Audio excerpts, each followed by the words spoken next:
Hello Cyber Explorers, and welcome to the Cyber Explorer Learning Series. In this video, we will be diving into the topic of multi-factor authentication, MFA. We'll begin with a brief introduction, and then we will break down MFA in a relatable way, discussing how it works and where it fits within the CIA Triad. Now, let's start with the basics. Multi-factor authentication, or MFA for short, is a security measure that adds an extra layer of protection to your online accounts. In today's digital world, where cyber threats are constantly evolving, it's becoming increasingly important to safeguard our personal information and prevent unauthorized access to our accounts.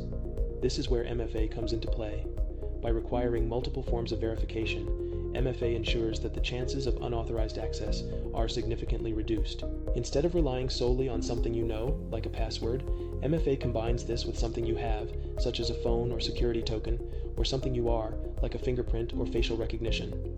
This combination creates a robust defense mechanism, making it much harder for cybercriminals to breach your account. With MFA, even if one factor is compromised, the additional layers still guard your account, providing peace of mind in an increasingly connected and digitalized world. So how does MFA actually work? Well, it involves the use of multiple factors to verify your identity. These factors fall into three main categories: something you know, something you have, and something you are. I have my colleagues joining me today to walk us through the process. Over to you, Dylan.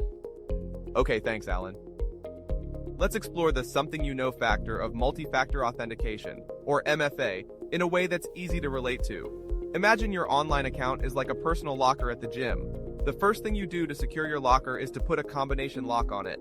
This combination, a sequence of numbers that you've memorized, is only known to you. Just like this locker combination, the something you know factor in MFA is typically a password or PIN.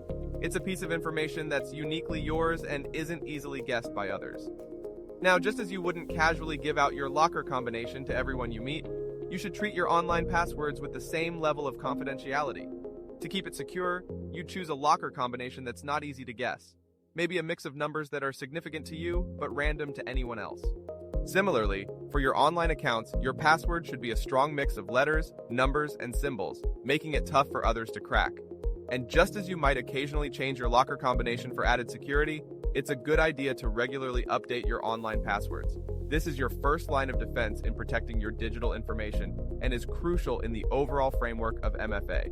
Remember, in the digital world, your password is like that locker combination. It's the first step in ensuring that whatever's behind that digital locker door stays safe and secure from unauthorized access. Alright, let's move on to the next part of multi-factor authentication, which is the something you have factor. Think of it this way. You know how in some hotels, when you check in, they give you a key card to access your room? This key card is something physical that you possess, and without it, you can't get into your room, even if you know the room number. In the digital world, something you have works in a similar manner. It's usually a physical device that you possess, which is used to verify your identity.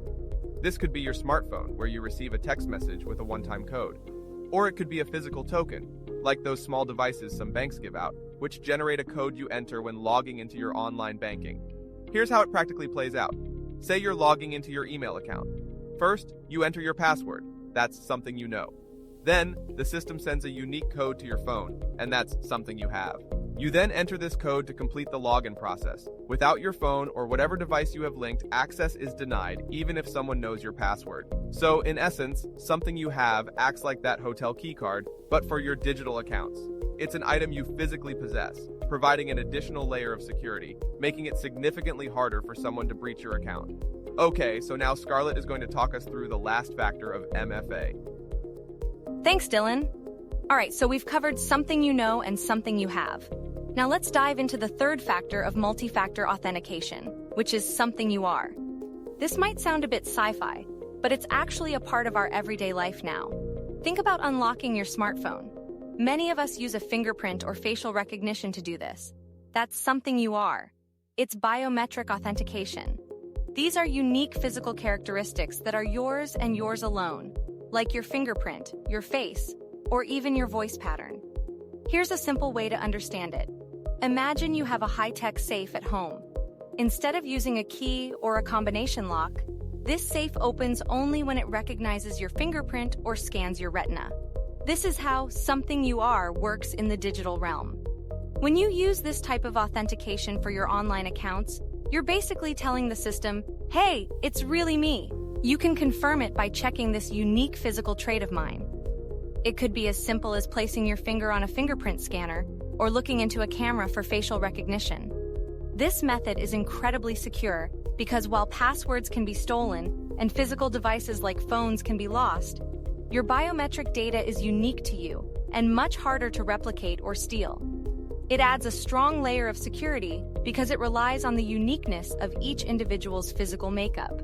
So, something you are is essentially leveraging your unique biological attributes to ensure that you, and only you, can access your accounts.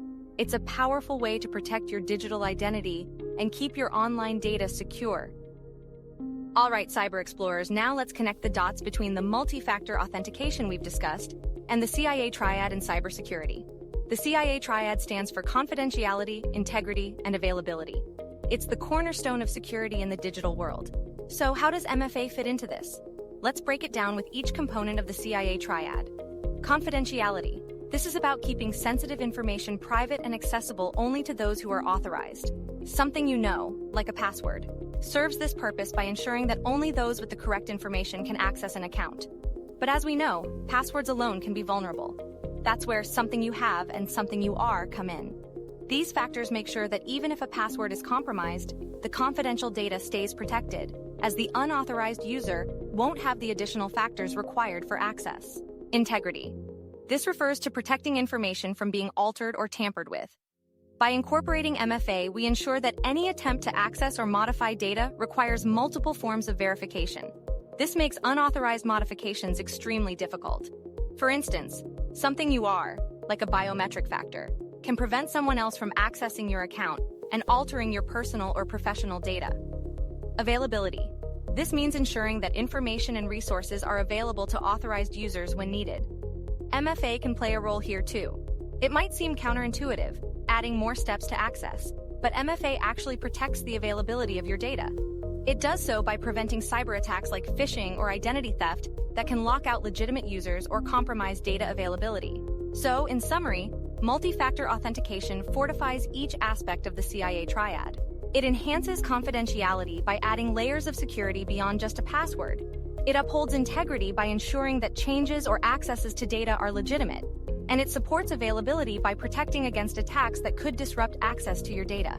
MFA isn't just a barrier, it's a robust, multi-layered shield safeguarding every facet of your digital information.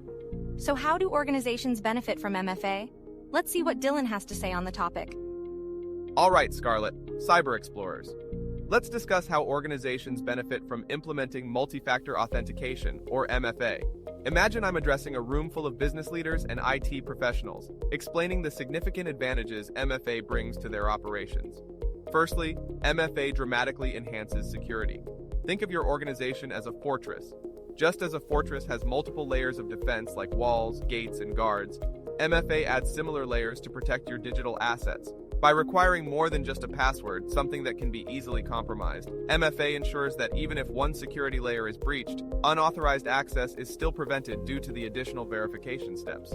Secondly, MFA significantly reduces the risk of data breaches. Data breaches can be costly, not just in terms of financial loss, but also in reputational damage. With MFA, the risk of unauthorized access is minimized, as attackers would need to bypass multiple security checks, which is considerably more challenging. Another key benefit is regulatory compliance. Many industries have regulations that require robust security measures to protect sensitive data. By implementing MFA, organizations can ensure they are compliant with these regulations, avoiding potential fines and legal complications. MFA also promotes customer trust. In an era where data breaches are common, customers are increasingly concerned about the security of their personal information. By implementing MFA, organizations can demonstrate their commitment to protecting customer data, thereby enhancing customer confidence and loyalty. Furthermore, MFA can lead to improved productivity and efficiency. While it might seem that additional security steps could slow down processes, in reality, MFA can streamline access to resources.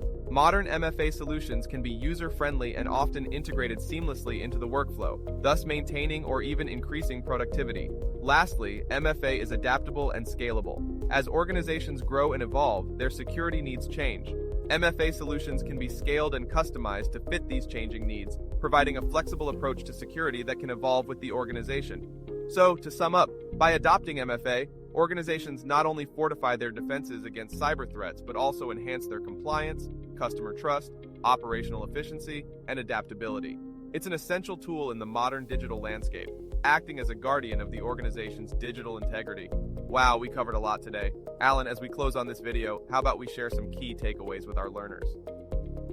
Excellent idea, Dylan. As we wrap up our discussion on multi-factor authentication, let's revisit the key takeaways for you, our Cyber Explorer learners. Remember, the landscape of cybersecurity is ever-changing, and understanding these concepts is crucial in navigating it safely. Firstly, the essence of MFA is its multi-layered approach to security. Just as a castle has various lines of defense, MFA employs multiple verification methods to protect your digital kingdom. This approach significantly reduces the risk of unauthorized access, even if one security element, like a password, is compromised. Another crucial point is the diversity of authentication factors: something you know, something you have, and something you are. This triad is the cornerstone of MFA, providing a balanced blend of knowledge-based, possession-based, and inherent security measures. Each factor plays a unique role in fortifying your digital presence against potential cyber threats. Remember, the implementation of MFA is not just about fortifying defenses, it's also about building trust. In a world where digital interactions are pivotal, MFA assures customers and stakeholders that their data is secure, bolstering your organization's reputation and trustworthiness. In fact, MFA aligns with regulatory compliance, safeguarding your organization against legal repercussions and fines. It's an investment in proactive defense, ensuring that you stay ahead of regulatory requirements and protect sensitive data. Finally, let's not forget the adaptability of MFA. As your organization grows and evolves, so do your security needs. MFA solutions are scalable and customizable, making them a flexible and future-proof choice for any organization. MFA is not just a security measure, it's a commitment to safeguarding the digital frontier. It empowers you, as cyber explorers, to navigate the digital world with confidence and security. Keep these principles in mind as you continue your journey in cybersecurity. I hope you found this video informative and that it helped clarify what MFA is, how it works, and where it fits within the CIA Triad. Thank you for watching the Cyber Explorer Learning Series. Stay tuned for more exciting topics coming your way. Be sure to follow me on LinkedIn, Medium, and coming soon, the Cyber Explorer YouTube channel. Until next time, Cyber Explorers, stay safe, stay secure, and always stay informed.